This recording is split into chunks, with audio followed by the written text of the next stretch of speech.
Yan, isang mapagpalang araw po muli sa bawat isa sa atin. Ayan, purihin po ang Panginoon. So, yan, kumusta po ba tayo sa araw pong ito? Praise the Lord, hallelujah. Panibagong araw na naman po sa panibagong linggo na atin pong lalakaran. Ayan. So, yan, isang napakagandang umaga. Ayan, sa bawat isa sa atin ang pagbati po ng inyong pastora. Yan, Pastora Arlene. Yan, good morning po. Yan. At salamat po muli sa Panginoon sa kanya pong kabutihan at kagandahang loob sa bawat isa sa atin. Yan, good morning. Good morning kay Kathleen. Yan, ayan, salamat sa umagang ito. Yan, talagang purihin ang Panginoon, no, na sabi niya, nag-start siya ng day with prayer and nag-end siya ng prayer and devotions. Yan. Good morning, Sister Mean. Good morning, Kuya Willie. Yan. Good morning, Marites. Good morning, Sister Erlinda. Good morning. Ayan, good evening, Sister Mean. Ayan, isang mapagpalang araw. So, mamaya magbe-message ako sa group chat namin sa San Jose para mamaya meron kaming Bible study at mapag-usapan din namin na makapag-visit na ulit dun sa area, no. Alam niyo, nakaka-excite 'yon kasi talaga makakabalik ka muli dun sa iyong mga kapatiran doon, no. At salamat sa Panginoon dahil patuloy, no, na yung pag-iingat ng Panginoon ay nararanasan doon sa mga areas na kung saan doon tayo ay may mga gawain. So, good morning kay Maika. Ayan, si Maika din kahapon naka-join sa fellowship ng Marilao. Ayan, purihin ang Panginoon. So, pakisabi lamang po kung medyo hindi marinig, no po, yung voice or malinaw. Ayan. So, yan, malinaw po ba? Ayan. So, yan. Alam mo ba, Kat, naka-attend niya ng fellowship kahapon sa Marilao. Yan. Nag-start hanggang sa natapos, no? Naka-attend yan. Praise the Lord. At nakakatuwa siya kasi siya pa yung nagtanong, sabi niya, siya pa nagtanong sa amin, Pastora, anong oras tayo mag-i-start at anong link? Yan. So, kahapon, yun, nagkaroon ng gawain sa Marilao. So, ako po yung nandun sa church at saka yung music team, no? Siguro po wala kaming 10. Pero yung crowd po namin nasa Zoom. Kaya, alam niyo, nakakatuwa din kahapon, na yung fellowship na nandoon kami, ilan sa church, tapos lahat sila nakaantabay sa Zoom, no? Nakikinig. Ang galing talaga ng technology ngayon. Kaya walang dahilan talaga para hindi ka makarinig ng salita ng Panginoon o hindi maka-join sa fellowship. Yan. Good morning kay Pastora Carmen. Good morning, Elijah. Ayan. Perfect po ang signal, sabi ni Sister Mayan. Good morning, Elijah. Ayan, kasama niya si Nanay. Ayan. So, salamat po sa Panginoon. Sa lahat po ng mga nanonood, yun. Alam niyo nakaka-bless talaga, no. Halimbawa po, nag-start tayo ng Sunday, no. Tapos, nagtapos tayo ng Sunday, tapos panibagong linggo na naman ito sa atin, kay buti ng Panginoon. Amen po ba? Yung bawat araw, no, nararanasan natin yung, alam niyo, napakahalaga po talaga ng, yung protection ng Panginoon sa atin. Amen po ba? Bagamat alam naman po natin, meron pa rin pandemya, amen po ba? Meron pa rin po mga iba't ibang klase ng karamdaman, amen po ba? Pero maraming salamat po sa Diyos, ayan. Dahil patuloy po na nararanasan natin yung masaganang habag ng Panginoon sa bawat isa po sa atin. So, yan, good morning kay Kimberly, yan, na nasa Canada, amen. So, nakaka-bless po. So, NCR, Luzon, Visayas, in Mindanao, yan, even international, ay atin pong nakakasama sa gawain po ng pananalangin. At alam niyo po ba, may good news po ako sa inyo. Sa araw po na to, ang El Germana from Heaven is day 200 na po. Praise the Lord, amen. Sipin nyo, 200 days and counting. Purihin ang Panginoon. Alam nyo, kanina po, natutuwa ako, no? At pagising ko talaga, naiiyak ako sa kabutihan ng Panginoon, no? Sabi ko, salamat, no? Salamat po talaga. Purihin po ang Diyos sa lahat ng mga kasama natin, yung lagi nakaantabay. Sipin nyo po, 200 days, no? 200 days na po tayong magkakasama, yan. Tapos po, since kasi nag-start po ito nung March, nung nagkaroon ng lockdown dito po sa Pilipinas, no? At alam niyo po, talagang makikita natin sa kahabagan at biyaya ng Diyos talaga nagpapatuloy ang gawain ito. Kaya purihin po at marami na po tayong answered prayers. Amen po ba? Mga may sakit na pinagaling. Amen po ba? Mga nawala ng trabaho, na nagkaroon ng trabaho. Tapos po alam niyo po yung isang kagalakan sa puso natin. Amen po ba? Alam niyo po yung mga mahal natin sa buhay. Amen. No, na mahal natin sa buhay na alam niyo po nandun pa rin yung proteksyon ng Panginoon sa kanila. Bagamat yung ilan sa kanila ay hindi po natin kasama. Kaya alam niyo po, napakabuti ng Diyos. Amen po ba? Purihin ang Diyos. Kaya maluluha ka sa kagalakan, no? Ng pagpapasalamat sa Panginoon at tapikin po natin yung balikat ng bawat isa sa atin. Sabihin natin, good job. Praise the Lord po. At tayo po ay naka 200 na po, no? 200 days sa El Germana from Heaven. Kaya maraming salamat po at patuloy po tayong pagpalain ng Panginoon. Patuloy niya po tayong samahan sa laban na ito. Amen po ba? Patuloy niya tayong gabayan. Higit sa lahat ng banal na espiritu. Amen po ba? Ang buhay ng bawat isa sa atin. So, sa panibagong linggo, muli na ating lalakaran, tayo po ay patuloy na magpasalamat sa Panginoon. At starting tomorrow po, ayan, so meron na po kaming preparations para po sa nalalapit na Pasko. So bukas iniisip ko po, ngayon pa lamang po nag-iisip ako kasi po ang alis po bukas ay ng service ay 6 a.m. no po, no. Kaya sabi ko, Lord, ang manna from heaven is 6 a.m. Malamang habang nagbabiyahe kami, doon tayo nagde-devotions. Malaman po natin bukas para lamang po tuloy-tuloy po yung ating gawain. So yun po, pag-pray po natin yun. So, ngayon po, bago tayo mag-aral ng salita ng Panginoon, tayo po muna ay dumulog at magpasalamat po sa ating pong Panginoon. Mapagpalang Diyos, aming Ama, maraming salamat po, God, sa iyong kabutihan, sa iyong biyaya at pagpapala sa bawat isa po sa amin. Panginoon, maraming salamat po sa loob ng 200 araw, Panginoon, na kami po ay pong sinamahan, Panginoon, kami po ay yung ginabayan at pinatnubayan, Panginoon, sa gawain po ng pananalangin at pag-aaral ng iyong mga salita. Tunay o Diyos na purihin ka, luwalhatiin ka at dakilain ka, Panginoon. Salamat po sa iyong patuloy na pagpapala, patuloy na paggabay, higit sa lahat, Panginoon, sa kapangunahan po ng iyong banal na Espiritu o Diyos sa buhay ng bawat isa po sa amin.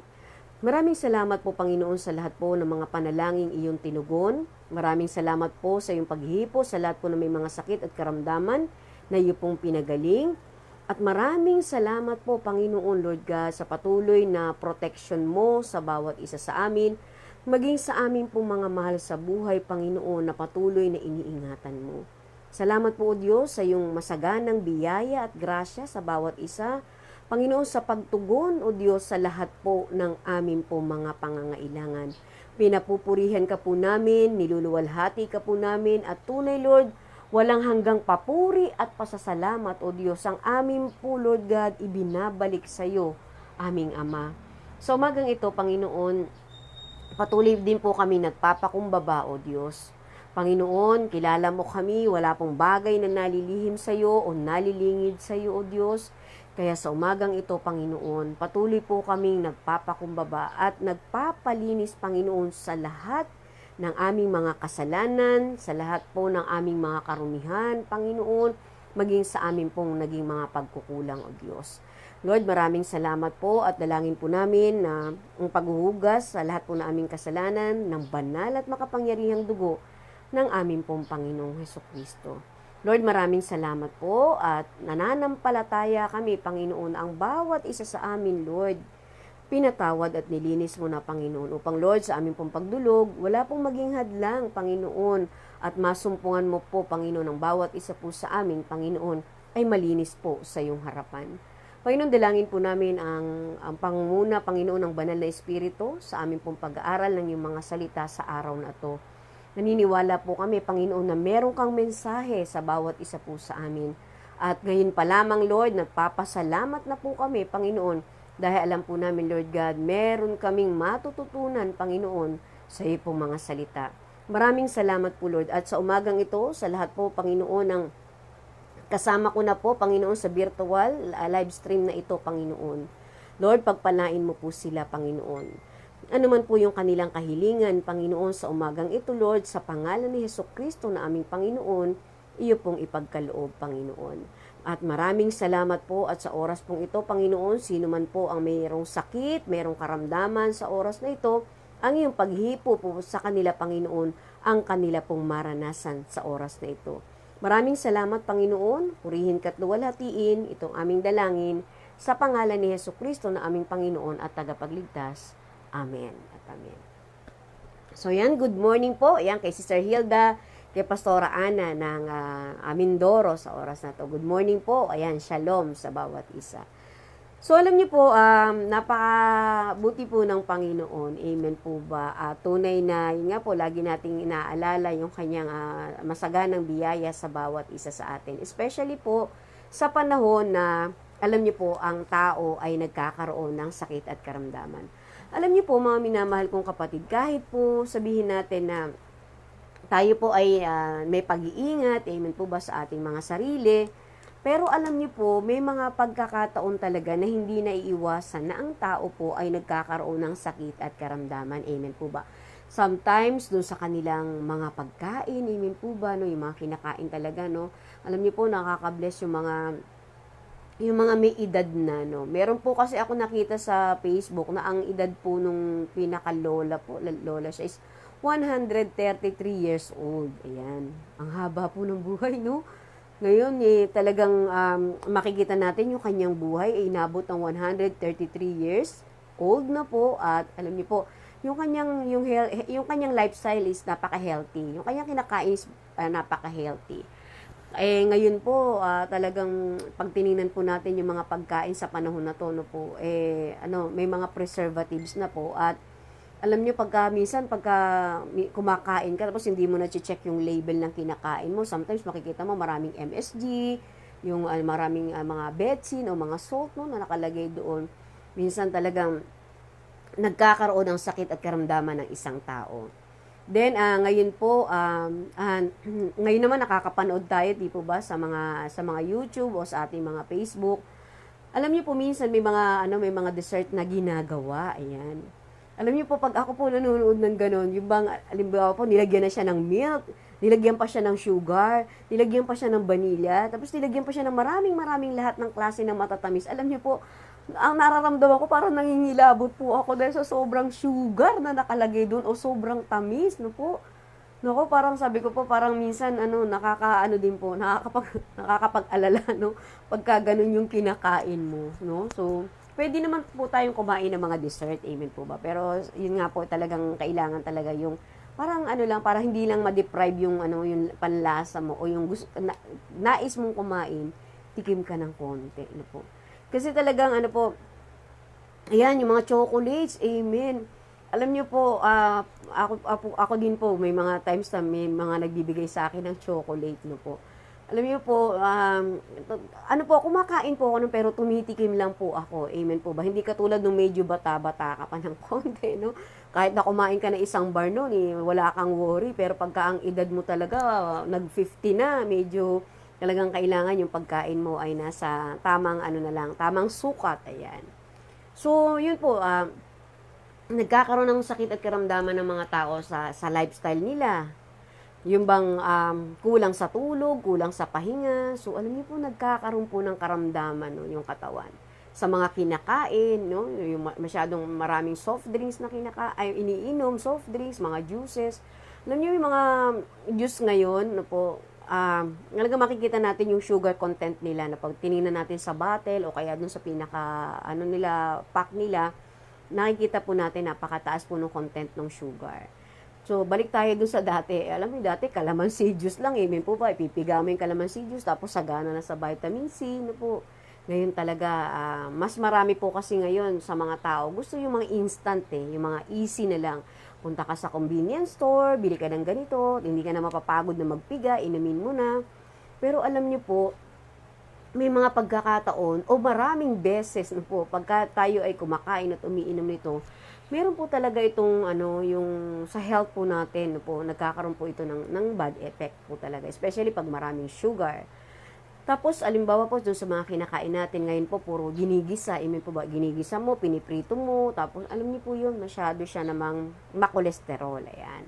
Kumain ka ng sobrang kanin, yun din po, meron din pong effect yun. So, alam niyo po, marami po, lifestyle natin, sa kinakain natin, yung pag-abuso sa katawan, amen po ba? Kulang sa tulog nga po at pahinga. So, nagkakaroon ng karamdaman.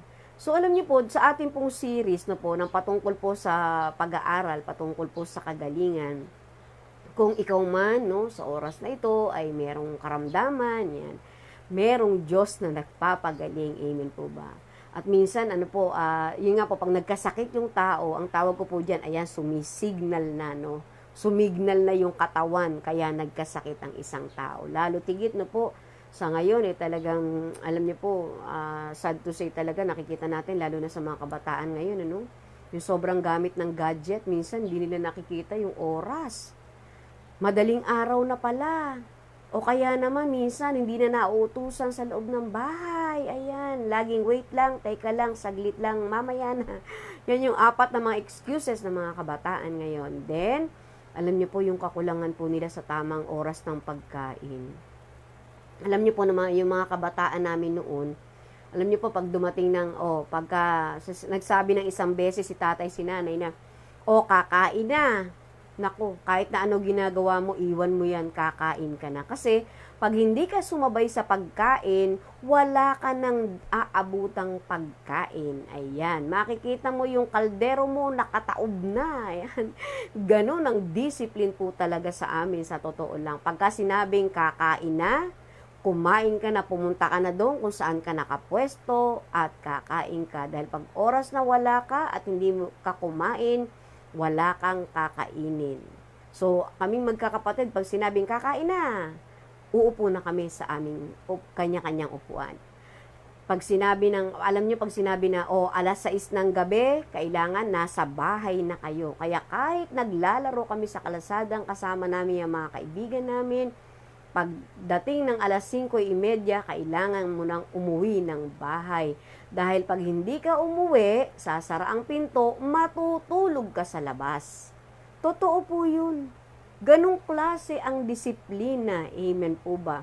Meron na rin television noon. Alam niyo po, naalala ko lang din, ano, sa umagang ito. Kasi kami po ay mahirap, no po. Mahirap po talaga, no.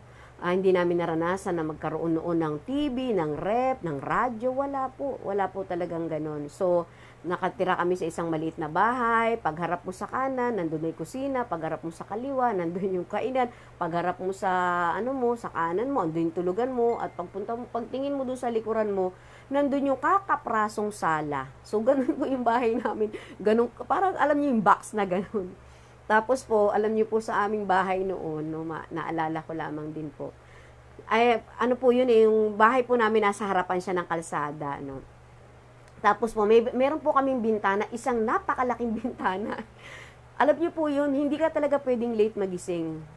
Alam niyo po, ang sa amin po kasi talagang maagang natutulog, maagang nagigising. Siguro kaya hanggang ngayon talagang medyo nakasanayan ko na, no. So, pag umaga po, let's say, nagising na po ng mga 6 a.m., amen po ba, mapapabangon ka po talaga. Alam niyo po kung bakit, pag binuksan ng tatay ko yung bintana naming napakalaki, yung mga nagdadaan po sa kalsada, matatanaw kaming mga tulog. Kasi ganun po yung bahay namin noon. Kaya talagang yun, pag ganun, gigising na kami, tapos na kami. Tapos may toka-toka po, no, yung mga nakaka-relate, no. Merong yung mga kabataan nun may toka, no, na ikaw ate, tagahugas ka ng plato, ikaw sasalo ka, no. Ngayon napaka-kumbinyente na nga ng mga kabataan ngayon. Magbubukas ka lang ng gripo, napakadali mo na maghugas ng plato, pero saglit lang, teka lang, mamaya na. Ganun pa excuses. Bago kami makapaghugas ng plato, bago kami makapagsalok, ayan, alam niyo ba? Pupunta pa kami, darayo pa kami dun sa kabukiran. Tapos may balon dun, tapos sinasalok namin yung water. Tapos pagdating ng mga hapon, dun naman kami naglalaba. Ganun yung mga namin nun. Tapos ang panluto namin ngayon, ang gaganda ng mga kalansaksak mo lang, meron ng power. Alam mo, i-click mo lang gano'n, meron ka ng, alam niyo, meron ng apoy, makakapagluto ka na agad-agad. Amen po ba? Kami po hindi. Alam niyo po ba, pagdating ng hapon, May dala-dala kaming sako. Pupunta po kami dun sa isang kiskisan ng mga kahoy. Alam niyo po yung kiskisan ng kahoy? Magpapasan kami dun ng sako ng kusot. Alam niyo po yung kusot? Yung pinagkaskasan ng kahoy. Tapos may lata kaming bilog o latang kwadrado. Tapos kami magkakapatid. Ano yan, nilalagyan namin yun. Tapos doon na kami nagluluto. Kaya pag nagsindi kami noon, kailangan na lahat ng lulutuin dapat mong lutuin kasi yung apoy ay sayang. So alam niyo, pag binalikan mo yung mga memories talaga noon, patungkol sa discipline, patungkol sa pagkain, yung alam mo yung lifestyle, ano po, talagang matindi po yung matindi yung matututunan mo doon at malaking bagay yung yung pwede mong, kasi na-experience mo yung hirap, ma-appreciate mo kung paano ka naman may blessing ngayon na mapapahalagahan mo. So ngayon, naisip ko, sabi ko ngayon, nakikita natin yung mga kinakain, no? Yung kinakain, yung sobrang stress, yung sobrang pagod, amen po ba? Tapos, alam niyo po ngayon, talagang maraming tao sa panahon ngayon ang merong karamdaman o merong sakit. Kasi, hindi na po nakakapag-exercise, amen po ba? Lalo na higit yun, yung ma-exercise yung katawan mo at gumalaw-galaw sa bawat araw para laging malakas ang iyong katawan. So, alam niyo po, sa may mga sakit at karamdaman po, alam niyo po ba, meron po mga ways, ayan, meron po mga kaparaanan para po tayo ay makaranas po ng sinasabi po dito na healing sa bawat isa, amen po ba? So, sa ating pong pag-aaral ng series patungkol po sa healing, amen po ba? Meron po tayong mga bagay na gusto ko pong madiscuss sa umagang ito patungkol po dito.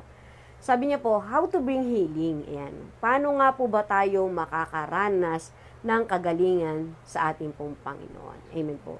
So, alam niyo po, alam natin na ang Panginoong Hesukristo, dun po sa time na tayo po ay nag-aaral patungkol po sa series ng healing, marami pong nakawitness no po, sa mga tao na pinagaling ng ating pong Panginoon. Even the disciples, amen po ba, nag-perform po sila, no, sa pangalan ng Panginoong Hesukristo at sila po ay nagsigaling. Alam niyo po, dito po sa ating pong tatalakayin sa umagang ito, how to bring healing. Number 1 po, sabi rito, we need to preach the word. Amen po ba? We need to preach the word, sabi po rito, para po makaranas po ng kagalingan ang isang tao. Alam niyo po sa 2 Timothy chapter 4 verse 2, basahin ko lamang po dito sa Bible. No? 2 Timothy chapter 4 verse 2, sabi rito, maging handa ka sa pangangaral ng salita ng Diyos sa anumang panahon. Ilantad mo ang mga maling aral, pagsabihan mo ang mga tao sa mali nilang gawain, at patatagin ang pananampalataya nila sa pamamagitan ng matiyagang pagtuturo. So, alam niyo po, dito po sa 2 Timothy, no, dito po sinabi po dito na ang bawat isa po sa atin po ay maging handa daw po sa pangangaral ng salita ng Panginoon. Alam niyo po, nung na-discuss natin nung mga nakaraan, marami pong tao sa panahon natin ngayon, amen po ba, ang nangangailangan po ng kagalingan, amen po ba. So, alam niyo po, para po sila makaranas ng kagalingan, kailangan po nating, ipangaral ang salita ng Diyos sa kanila at masabi po natin na meron pong isang makapangyarihan, amen po ba, na kaya pong pagalingin ang sinumang may sakit at karamdaman. So, tayo po ay pinapaalalahanan dito po sa sinabing na ito, no, na tayo ay maging handa sa pangangaral ng salita ng Diyos sa anumang panahon. So, alam niyo po, pag sinabi po dito kasing season and out of season, amen po ba, lalo na po sa panahon ngayon, amen po ba, kahit po nasa virtual lamang po tayo, alam niyo po, napakarami po sa panahon na to na umihingi sila ng prayer request patungkol po sa pananalangin. So, ito po yung pagkakataon para sa ating mga lingkod ng Panginoon na maipangaral ang salita ng Diyos, lalo't higit na po ang kaligtasan, at yun po yung kapatawaran sa kanilang kasalanan at matamo po nila ang kagalingan buhat po sa Panginoon. Sabi po, the Word of God has therapeutic and healing qualities.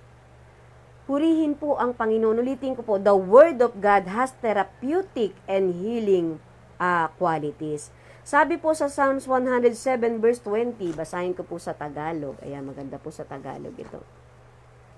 Sabi po sa mga awit, 107 verse 20, sa kanyang salita sila'y nagsigaling at iniligtas niya sila sa kamatayan. Ulitin ko po, Psalms chapter 107 verse 20, sa kanyang salita sila'y nagsigaling at iniligtas niya sila sa kamatayan. So, dito po makikita po natin ang salita po ng Diyos ay merong therapeutic and healing qualities. Amen po ba?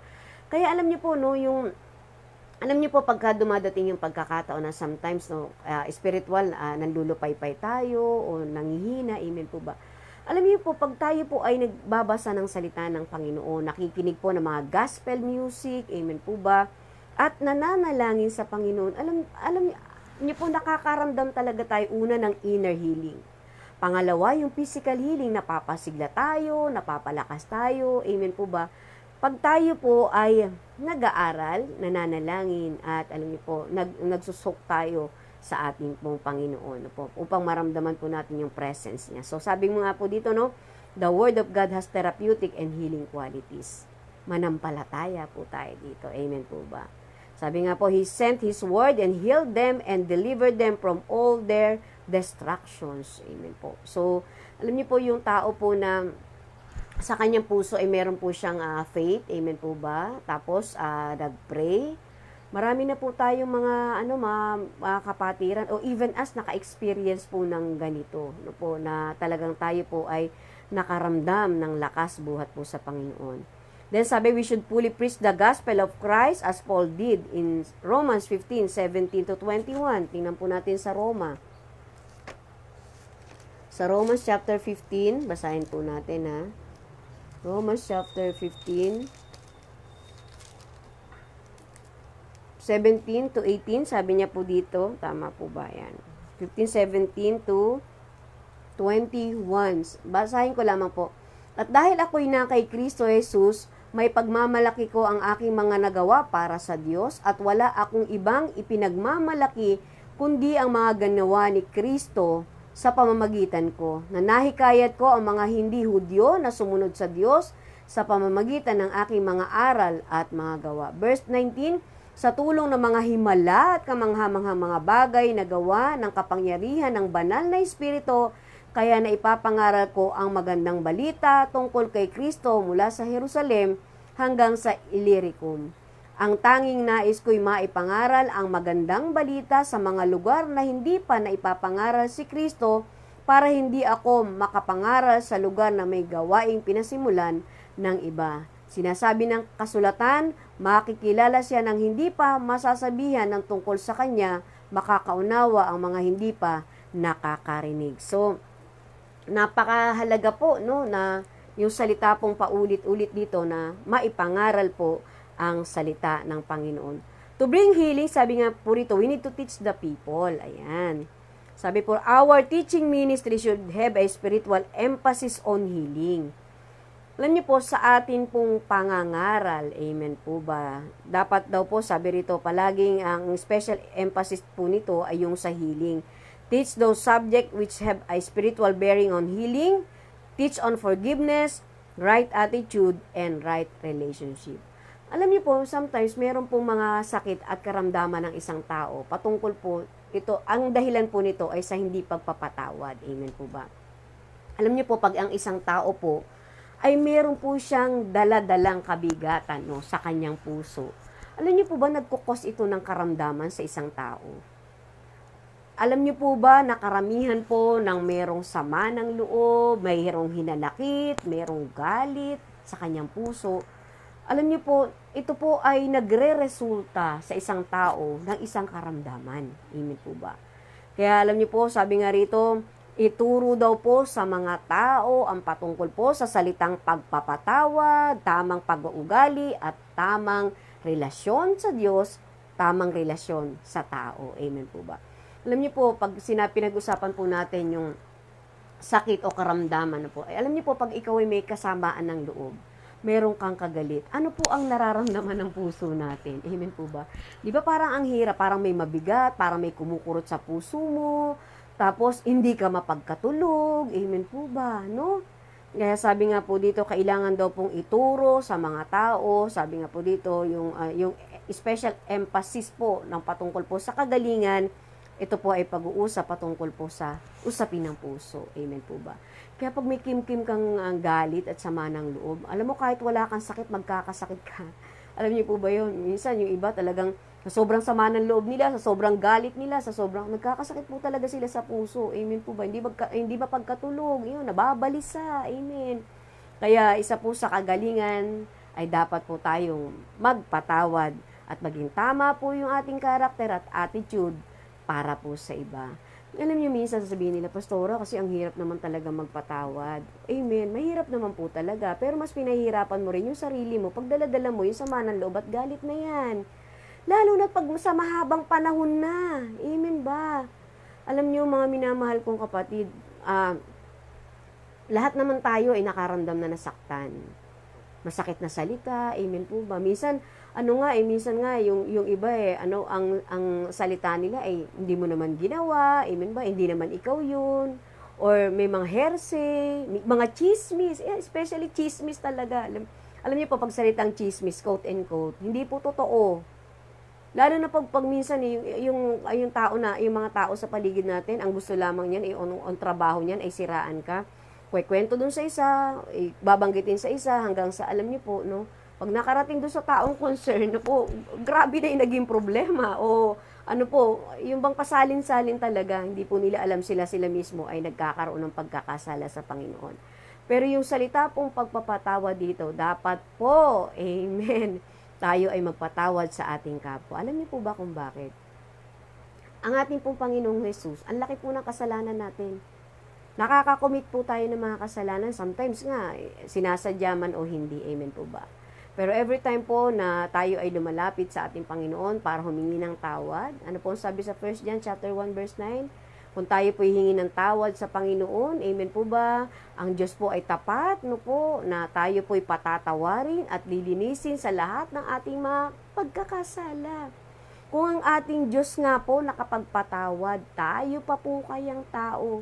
Alam niyo po, pag meron po kayong karga, ang word ko yung karga-kargan sama ng loob at galit sa puso niyo, hindi po kayo makapag-move on.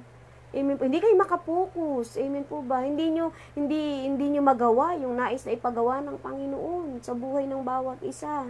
At hindi niyo makita yung magandang plano ng Diyos sa buhay mo pag meron kang daladalang galit at sama ng loob sa puso mo. Kaya alam mo, kapatid, sa umagang ito, kung gusto mong makaramdam ng healing buhat sa Panginoon, matutunan mong magpatawad sa mga nagkasala sa iyo. Alam niyo po, sabi nga rito, no, kailangan daw pong ituro yung mga sa tao, no, yung patungkol po dito sa healing, no, sa healing patungkol po dun sa ating mga emotions. Ayan. Sabi po rito, nakakatuwa po yung tutor them on the fruits of the Holy Spirit. Ituro daw yung bunga ng banal na espiritu. Yan, sa Galatians chapter 5, no, verse 22, ang bunga ng banal na espiritu ay kagalakan, kapayapaan, kabaitan, sound mind. Amen po ba? Huwag po nating hayaan na yung bunga ng banal na espiritu unti-unting nalalaglag. Amen po ba, no? Meron tayong 9 fruits of the Holy Spirit, nalaglag yung kabaitan mo, nawala yung kapayapaan mo, na lahat ng bunga nalaglag na sa'yo. Amen po ba? Kaya ang ending, meron kang karamdaman kasi puno, no? Nang sama ng loob yung puso mo, yan. Hindi ka makapag-let go, hindi ka makapagpatawad. Kaya minamahal kong kapatid, no? Sa umagang ito, matutunan nating magpatawad. Minsan, talaga nasaktan tayo, amen po ba? Yan, nasaktan tayo, umiyak tayo. Tapos pag nakapag-pray na tayo, matutunan tayo magpatawad. At alam niyo po, sometimes, minsan yung iba sabi nila, ako nakapagpatawad na ako, pero alam mo, pastor, ayoko siyang makita. Ayoko siyang kausap, no? Parang ang hirap po ng ganun, no? Na, lalo na minsan, kapitbahay mo lang, no? Hindi mo malaman kung saan ka dadaan, makikita mo makasalubong, iwas ka. Alam niyo po, ako mismo na-experience ko po yun, na talagang na-overcome yung ganong sitwasyon, po. Kasi minsan, minsan marami kang hindi mapiplease, no? Pero alam niyo po, napakasarap pala sa pakiramdam na, alam mo, nakapagpatawad ka, tapos nakausap mo siya, tapos after mo makausap, nagkapaliwanagan kayo, no? Tapos nalaman mo yung side niya, nalaman din niya yung side mo. Alam niyo, mas magiging close pa kayo ulit. Amen po ba, no? Pagka talagang totoo, no, na nagkapatawaran kayo. So, ituro daw po yung bunga ng banal na espiritu. Kaya lagi nating i-check, no? Kung yung 9 fruit of the Holy Spirit ay nasa atin pa, baka nawala na yung pag-ibig natin, kapayapaan, kagalakan, baka nagkandawala na po yan, napalitan na yan ng galit at sama ng loob, no? Tandaan po natin, alam niyo po, ang nagiging hindrance ng blessing, ang nagiging hindrance ng pagtugon ng Panginoon sa ating mga dalangin ay ang kasalanan. Kaya we need to ask forgiveness kay God kung nais natin na tayo ay i-bless ng Panginoon. Then, sabi po dito, nung kanina nakita natin, sabi nga, excuse me po. Yun daw pong word of God is a therapeutic and healing, has a healing quality. So, yan.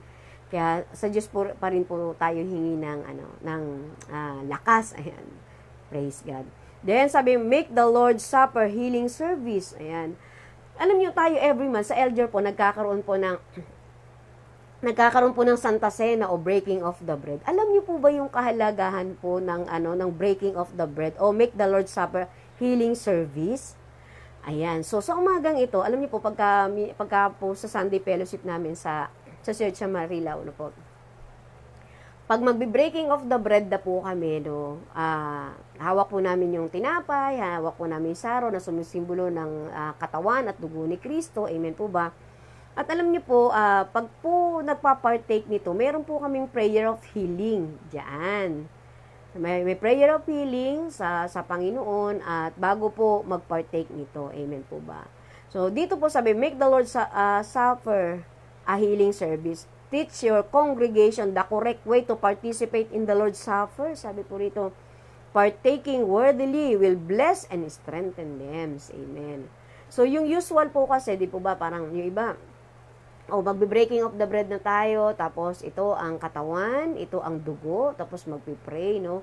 Dapat talaga ma-emphasize natin ano ang kahalagahan, bakit tayo nagpa-partake ng ganito, ng saro at dugo, tinapay na sumisimbolo ng katawan ni Kristo. Sabi, partaking worthily will bless and strengthen them, no?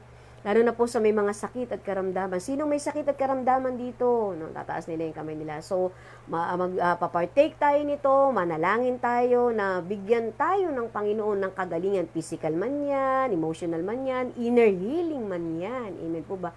Kaya alam niyo po, pagka nalaman natin yung kahalagahan po nito, yung pagpartake po natin nito, hindi lang siya ordinaryo na gawain. Amen po ba? Hindi siya kumbaga, ito pong gawain na to ay meron tayong inaasahan na tayo ay makararanas, na tayo ay pagpalain, palakasin, at pagalingin ng ating pong Panginoon. Amen. Praise the Lord. Sabi nga, give it high priority. Ayan. Pag tayo po ay naglo-Lord's Supper, ayan, amen po ba? Sabi nga po dito, no? Give it a high priority. Sabi mo, your people will benefit enormously, spiritually, psychologically, and physically. Yun po yung, yun po yung essence, ayan. Ito po yung essence kung bakit tayo nagpapartake, no po, ng ating pong Santa Cena o breaking of the bread. Your people will benefit, sabi rito, enormously, spiritually, psychologically, and physically. Kaya alam niyo po, kung talagang kung tayo ay mag-take no po ng saro at ng tinapay na ito, after po natin ito no na ma-take, amen po ba? Alam niyo po, meron ka talagang mararamdamang kakaiba, no? Lumakas, napawi yung anumang kabigatan sa puso at isip mo, amen po ba? Ito daw po yung nito, ito po yung significance nito, ito yung essence, ayan. So, hindi lang po ito basta, kaya po yung iba, mag-prepare tayo ng Santa Cena, ng breaking of the bread. Ako, alam niyo po, ako makulit po, akong pastora. Makakapagsabi po yung mga members ko ng Marilao. Alam niyo po, pag breaking of the bread po, hindi po pwede na talagang hindi sila sumama o sumali dito. Hindi po ito para sa akin, kundi para po sa kanila. Ayan. Kaya chine-check ko pa, naka-prepare na yung breaking of the bread ninyo, meron na ba kayong magpapartake na tayo, sabay-sabay tayo, ayan. Kasi anumang bagay ang sitwasyon at kahilingan natin, amen po ba? Sa ating pong pakikiisa, no po, sa gawain na ito ng Santa Cena, ito po ay beneficial para sa ating lahat. Make the Lord's Supper a healing service. So, alam niyo, wag po itong ordinaryo lang, no? Na yan, meron tayong Santa Cena, prepare kayo, tapos nagpray, tapos wala lang. Amen po ba? Pero alam niyo po, kailangan pong maituro natin ang kahalagahan po nito. Then, sabi, encourage the ministry of elders. Ayan. Sabi po dito, no, napakahalaga po na, sabi nga po dito na, kung nais po natin na magkaroon ng kagalingan na po sa ating mga simbahan, ito po yung mga dapat natin gawin. We need to preach the word, we need to teach the people, make the Lord's Supper a healing service, and encourage the ministry of elders. Sabi po, encourage the healing ministry of elders as described by James. Sabi po dito, as part of the program of your church. Sa ating mga simbahan, yan. Encourage your people to call for the elders when they are sick. Ayan. This ministry can function in your worship service. Let the sick come forward, anoint them with oil in the name of the Lord. So, lahat po ng mga churches, amen po ba, mga services po natin pag Sunday, wag po nating hahayaang hindi po tayo makapag-altar call. Amen po ba? Alam niyo po kahit na tayo virtual, amen po ba? Natapos ang word, sasabihin natin, sino yung may mga sakit at karamdaman dyan? Kaya nga po kahit dito po sa Manna from Heaven, kahit po nandyan po tayo sa screen, amen po ba? At nandito po si Pastora, pag meron may sakit at karamdaman, we lay our hands, amen po ba? Virtual. Meron po tayong faith, amen po ba? Na ang sino man pong hipuin ng Panginoon, no? Sila po ay gagaling. So alam niyo po sa mga services po natin, napakahalaga po nito. Yung nagpapa-altar call po tayo, tumatawag po tayo ng mga tao na encourage natin sino may sakit at karamdaman dyan, sino may mga dalahing bigatin dyan. Tayo'y lumapit sa Panginoon at tayo ay makararanas ng kagalingan. Amen po ba? Sabi po rito, lay hands upon them, pray the prayer of faith on their behalf, expect to see God work miracles of healing in your midst. Alam niyo po, napakahalaga po, no po, sa lahat po ng mga churches sa atin, amen po ba? Pag tayo po, like ngayon po, unti-unti na pong bumabalik, amen po ba, sa atin po mga simbahan, bagamat iilan, alam niyo po, laging dapat kasama ang pananalangin sa merong mga sakit at karamdaman, amen po ba? Alam niyo po, yung iba pupunta dyan sa church, amen po ba, talagang talagang may sakit sila, no, physical, meron silang sakit na nararamdaman sa kanilang damdamin na yan. Alam niyo po, pagka halimbawang nakapag-preach ka, tapos hindi ka nakapagpa-altar call para ipanalangin yung mga sakit na to, meron kang na-miss. Meron tayong na-miss. Kasi alam niyo po, yung karamihan po sa umaattend ng simbahan, amen po ba, meron po yan talagang mga alalahanin. At pag dumating yung time na, sino po yung may mga kabigata, may mga problema dyan, may mga sakit, physical, maaari po ba kayong lumapit sa harapan para po kayo ay maipanalangin? Magugulat po kayo. Amen po. Minsan nga po, walang natitira sa upuan, lahat lumalapit sa harapan para maipanalangin po sila. Alam niyo po, sabi nga to, lay hands upon them. We need to lay hands, pastors, no? We need to lay hands, no? Sa kanila, sabi po rito, pray the prayer of faith on their behalf. Amen po ba? Then alam niyo po, meron po tayong expect to see God works miracle of healing in your midst. Meron talaga biglang, alam niyo po, may mga gano'n na pumunta sa church, sobrang ang bigat ng ulo. Ayan si Marites, ayan, na nanonood. Papunta siya ng church, ang bigat, ang hirap nung kasi meron talagang, alam mo naman si Satan, no? Talagang sometimes may mga gagawin talagang hindrances yan para wag kang maka-attend sa fellowship. Pinilit niyang makarating, pumunta siya sa church. Sabi niya, Pastora, ang sakit, no? Ang hirap ng nararamdaman niya, sobrang sakit ng ulo niya. Alam mo, nung time po na yun, nagpa-altar call, praise the Lord, and then after the prayer, no? After the prayer of faith, no? Nung time na yun, talagang naranasan niya po kung paano siya pinagaling ng Panginoon. Natapos yung service, nawala yung pananakit ng kanyang ulo. So, alam niyo po yung sa ating mga services, wag po nating hahayaan na aalis ang mga members ng church na hindi po tayo nakapagpa-altar call sa lahat po na may mga sakit at karamdaman. Atin po silang tawagin at sabi nga po rito, no, lay hands upon them, pray the prayer of faith, on their behalf. Expect to see God works miracles of healing in your midst. Meron at merong himalang gagawin ng Panginoon sa taong merong pananampalataya. Yan. So, alam niyo po, dito po makita po natin na doon sa ating pong tinalakay, How to Bring Healing, yung title po natin ngayon, How to Bring Healing. Sabi, the program of the church according to James is to announce, ito po, 3 bagay. Number 1, release to the captives. Ayan. So, yan po yung dapat na program ng church natin. Dapat po release to the captives, recovery of sight to the blind. Yan. Marami pong yung blind na ito, no po. Also, recovery of mentality, sobriety, and dignity. So, ayan po, para makarecover po sila, no, kaya po, nandun sila sa church. And then, deliverance from the oppressed. Luke chapter 4, verse 18. Ito po yung napakahalaga, no, po, sa ating mga simbahan. Ito po yung mga program na dapat. Kaya alam nyo po, pagka ito po ay nagiging program sa simbahan, maniwala po kayo, 100% excited ang mga members na dumalo sa mga gawain ng Panginoon. Hindi ako, Sunday ngayon, o may prayer meeting ngayon, dadalo ako sa prayer meeting, sapagkat kung ito yung bumubuo ng isang church, amen po ba sabi, release to the captives, recovery of the sight to the blind, deliverance from the oppressed. Kung ito po yung nakapaloob sa programa ng isang simbahan, marami po at marami ang dadalo. Lalo tigit, pag sila ay nakaranas ng kagalingan, maaari po nilang sabihin ito. Alam niyo po, dun sa Eljor Church na ito, noong time po na ako'y dumalo, nakaramdam po ako ng kagalingan. Alam niyo po, marami po kasing tao ngayon, ang kanila pong pananaw ay lagi na lang material na bagay, financial. Blessed na blessed ako dahil marami akong blessing na pera. Blessed na blessed ako dahil marami akong mga bagay na mga material na ito. Hindi po nila na-appreciate yung blessing mula po sa Diyos, especially sa spiritual. Amen po ba? So, release, recovery, and deliverance. Let this kind of ministry function in your church to the glory of God. Amen.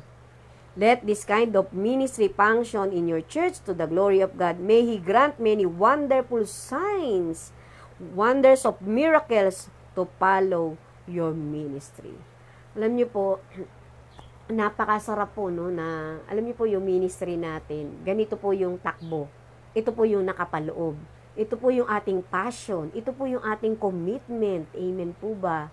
Alam niyo po, pag sabi ko nga po nung last time na ako po ay dapat ang mga church natin patuloy na merong signs, wonders, and miracles. Kasi ito ang makapag-testify sa mga tao na wala pang pagkakilala sa Panginoon para sila ay mailapit sa ating pong Diyos. Amen po ba? So, yung mga church natin, no, talagang patuloy pa tayong humingi, no, ng gabay sa Panginoon, higit sa lahat ng kapangyarihan buhat sa Kanya. At ito po, hindi po dahil sa atin, kundi dahil po sa ating pong Diyos na makapangyarihan sa lahat. Magandang umaga po. Praise the Lord. Hallelujah. Sa umagang ito, tunay na napagpala po ba yung bawat isa? Ayan. Ako po na-bless. Every time po na nagbabasa ako nito, sometimes ang daming corrections. Ayan. Purihin po ang Panginoon. So, salamat po sa ating Diyos. Good morning, Pastora Glenn. Ayan. Pastora Glenn, we're celebrating 200 days na sa Manna from Heaven today. Ayan. So good morning po, ayan, kay Pastora Lourdes, kay Sinaida, kay Brother John, kay Ken, good morning Ken, hallelujah, good morning kay Christy, good morning kay Ayet, good morning sa aking classmate na nasa Visayas, no, si, Pastor Ernie, yan, Paglumutan, ayan, then, Pastor Mario ng Mindanao, good morning Pas, isang mapagpalang araw po sa bawat isa. At nawa po, sa panibagong linggo na ating lalakaran, no, ito po yung ating gawin, amen po ba? Kung may kulang, dagdagan po natin, at kung nandun naman po tayo sa ginagawa natin ito, praise be to God. So, isang magandang umaga po, at patuloy po tayong pagpalain ng Panginoon sa araw na to. So, tayo po yung manalangin. Hallelujah, Jesus. Kunin ko lamang po yung ating mga prayer request. Ayan. Praise be to God. So, tayo po yung manalangin sa oras na ito. Aming Diyos, patuloy po kami nagpupuri at nagpapasalamat sa patuloy, Lord, na kaalaman, buhat po sa iyo, Lord. Maraming salamat po dahil Lord naturuan na naman po kami Lord God sa umagang ito Panginoon. Lord maraming salamat po Lord maging sa iyong banal na Espiritu Panginoon na patuloy Lord na nararanasan ng bawat isa po sa amin ang kapangyarihan nito Panginoon. At maraming salamat po Lord God dahil tunay Panginoon na ang bawat isa po sa amin ginagamit mo Panginoon para ipangaral lang yung mga salita, magpagaling sa sinumang may mga sakit at karamdaman. At tunay, Lord, na mapangunahan po, Panginoon, ang aming mga simbahan ng tama at naayon po sa iyong kalooban. Maraming salamat po sa iyong mga salita. Alam po namin, Lord, na ito po ay naitanim sa matabang lupa. Ito po ay hindi masasayang, Panginoon. At maraming salamat, Panginoon, dahil na-encourage po ang bawat isa po sa amin, O God, sa iyo pong mga salita. Panginoon, ang aking pong dalangin sa umagang ito, patuloy mo pong pagpalain, O Diyos, ang bawat kasama ko po, Panginoon, sa live devotions na ito. Panginoon, thank you for their sacrifices, Father God. Thank you, Lord God, sa kanila pong commitment, Panginoon. Lalo tigit, Panginoon, yung mga nasa ibang bansa, na hapon sa kanila, gabi sa kanila, o madaling araw sa oras na ito, Panginoon, pagpalain mo po ang kanilang buhay. At kung meron man sila mga personal prayer request, Panginoon, Lord, ang aming pong dalangin, Lord God, iyo po itong ipagkaloob. At sa oras pong ito, Panginoon, sino man po ang nakararanas, Panginoon, ng anumang uri, Panginoon, ng karamdaman sa oras pong ito, Lord, Panginoon, amin pong ipinapatong ang aming kamay, bagamat virtual ito, O Diyos, sa kanilang pisikal na katawan, at dumaloy, Panginoon, ang espiritu ng kagalingan, O Diyos, mula ulo hanggang paa sa pangalan ni Hesukristo, na aming Panginoon at tagapagligtas. Maraming salamat po, Panginoon. At alam po namin, Lord, na ikaw po ang Diyos na patuloy na tumutugon sa panalangin ng bawat isa. Lord, we pray for your protection, Panginoon, Lord God, sa bawat isa po sa amin, Panginoon. Lord, protection para po sa naapektuhan po ng sunod-sunod, Panginoon, na bagyo, Panginoon. Lord, yung mga nakaranas po, Panginoon, ng paglindol, O Diyos. Panginoon, ang dalangin po namin, Lord God, may your protection, Father God, be upon them also, Lord God. Panginoon, i-bless mo po yung mga kababayan po namin, Panginoon, na hanggang ngayon, Lord God, wala po silang electric power, Panginoon, sa kanilang mga lugar, Panginoon. Lord, devastated yung kanila pong mga areas, Panginoon. Lord, we pray for recovery sa kanila, Lord. Hallelujah, Jesus. We pray, Lord God, na ma-provide din po, Lord, yung kanila pong mga pangangailangan, maging yung kanila pong mga pamilya, Panginoon, at mga kababayan po namin sa lugar na iyon. Lord, pagpalain mo po, Lord, yung aming pong mga tagapanguna sa aming bansa na nag-extend ng tulong sa kanila.